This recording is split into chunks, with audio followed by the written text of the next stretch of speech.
Okay, Frank, let me ask you. How many provinces in Canada? 10? Okay, how many provinces in China?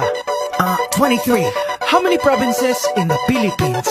I don't know. How many? Believe it or not, 81. Abra, Kalinga, Aurora, Laguna, Maguindanao, Ifugao, Isabela, Aklan and Basilan, Sulu, Biliran, Leyte, Cagayan, Bulacan and Palawan, Batanes, Batangas, Bohol, Guimaras, Agusan del Norte, Agusan del Sur, Capiz, Cavite, Bataan, Masbate, Ilocos Norte, Ilocos Sur, Tadlac, Tawi-Tawi, Cebu, Sarangani, Camarines Norte, Sorsogon, Compostela Valley, Quezon, Zambales, Camarines Sur and Bukidnon, Zamboanga, Sibugay and Del Sur, Albay, Zamboanga del Norte din, there's Pampanga, Nueva Ecija, Nueva Vizcaya and Camiguin. These are the Philippine provinces. Every Pinoy in the world comes from one of them. Mabuhay! These are the Philippine provinces. There are 7,107 islands. Davao Oriental and Occidental, Davao del Sur, Davao del Norte, Negros Oriental and Occidental, Siquijor Mountain, Southern Leyte, South Cotabato, Catanduanes, Sultan Kudarat, Pangasinan, Misamis Oriental, Iloilo, Nogon Samar and the eastern one, Surigao del Norte and del Sur, Misamis Occidental, Samar, Lanao del Norte and del Sur, Oriental Mindoro and Rizal, Benguet Antique and Marinduque, Dinagat Islands, then Romblon, Quirino Apayao and Cotabato, Occidental Mindoro, La Union.